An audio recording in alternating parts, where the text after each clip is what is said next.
Hello and welcome to Lemon Studios, where we talk anything and everything entertainment. I'm of course Lemon himself, Zeke Lemon, and this is my review for what I believe is the greatest movie of all time, Jurassic Park.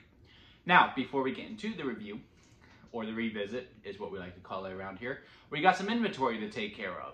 First off, I'm gonna need you to hit that subscribe button. We're on the goal for 100 subscribers, and we are getting much closer here, and every subscriber gets us much closer. And 70% of you who watch these videos aren't subscribed, so what are you doing? Come on now. help me out. Help me reach my goal. Also, comment below, let me know what you thought of Jurassic Park. Are you like me and you're like, oh man, this is one of the best ever, or the best ever in my opinion? Or do you think it absolutely sucks? You're completely entitled to your own wrong opinion. Nah, I'm kidding. We all welcome here. But comment below, let me know. Let's have a discussion about Jurassic Park in it. Also, like this video, and of course, again, hit that subscribe button. Hit the subscribe button. Now, with that being said, let's get into the review. Also, sorry if you hear the rain. It's raining. I didn't realize it was raining. But yeah, I think this is the best movie of all time. To me, it's one of the few perfects out there. Now look, not every movie is perfect. This movie has its fair share of problems too, but to me, the real problem with it is within the blocking.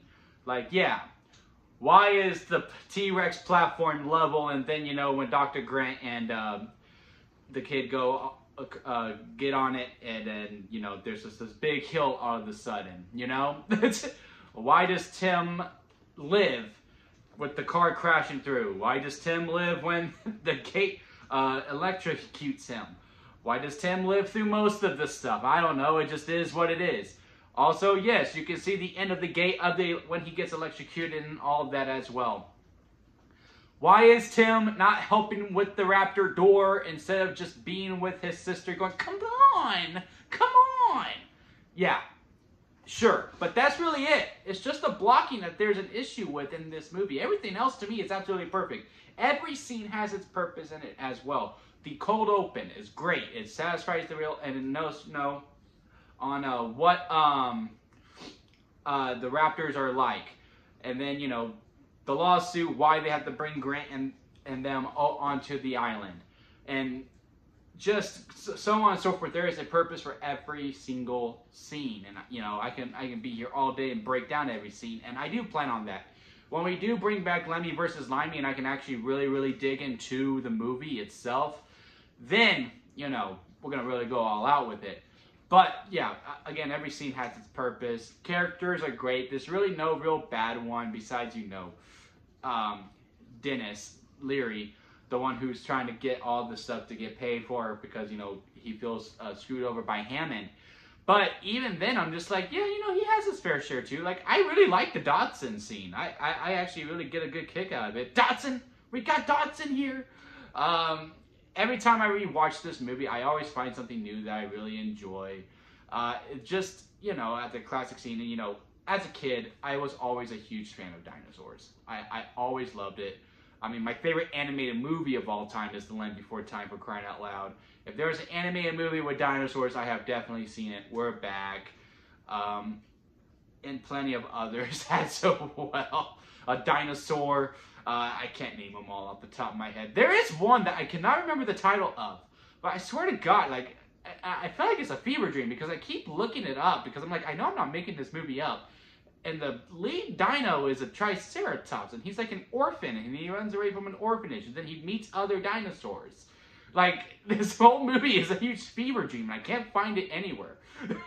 But yeah, always been a huge fan of dinosaurs. My favorite was the Tyrannosaurus Rex. I thought he was so cool, and he's huge and all that stuff, and my goal in life is to, have a T-Rex skull in my office. At some point, I want to be that rich, where you can just buy a T-Rex skull and be like, yeah, that's mine. But anyway, let's get back into the movie. All the dinosaur sequences are great. Yes, all the VFX all hold up still. The only time when you can really tell that, yeah, that's CGI, is when they first meet the Brachiosaurus and they get up close and Grant's like, that's a dinosaur. That's the only time you're like, oh yeah, that's computer generated. After that, it seems seamless. It seems like the dinosaurs are actually real. But now let's have another, this is a good question of the day for the comic section. If Jurassic Park was real, where'd you go? Because I would. I know this movie shows, yeah, we should not do this. We should not do this at all. It's a very good lesson of just because you should doesn't mean you should. Just because you can doesn't mean you should. It's about greed, and it's about you can't control everything. I love those themes throughout the whole entire movie. And Dr. Hammond finally coming around. I've also started reading the book of Jurassic Park, the original. It's my first time ever reading the book, and it is vastly different from the movie. And this book is also really great too. I got to where they're starting to go through the park, and the T-Rex is actually shy in the book. And I was like, well, that's interesting. And there's actually a baby T and all this stuff. There's 4 velociraptors. The science behind it is also really good. And, you know, another reason why I think this movie is a perfect movie, like, you know, I really wouldn't brought anything. I would love to see an actual novel adaptation that's actually full-on horror with that one day. But, like, this movie, it did everything it needed to do to be blockbuster and, you know, be as modern as possible and to stand the test of time. I mean, hell, when the pandemic happened and theaters were first starting to open, what was the movie that was #1 that brought everyone back to theaters where, you know, the small majority who were comfortable going back to theaters? It was Jurassic Park. And it was the same for me, too. My first movie ever back after quarantine was Jurassic Park and Cinemark XD, or its equivalent to IMAX. And it was, you know, very cathartic experience for me. Yeah, man. I mean, what is there to not say that hasn't been said about this movie? I mean, truly, this is one of those movies where you just watch it and you're just like, man, let me make a movie myself. Like, you know, like, it just brings that drive.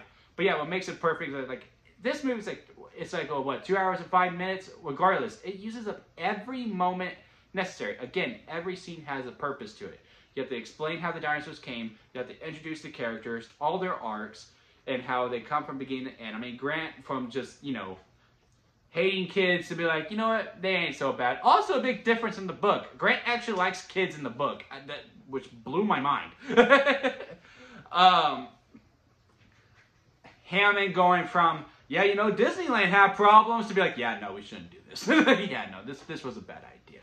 And just from everyone, it's just, it's so beautiful. I mean, it's a strawberry lemonade. It's held my title for favorite movie of all time. For the longest time, the only movie that has come close is Ford versus Ferrari. The only movie that has come close is Ford versus Ferrari.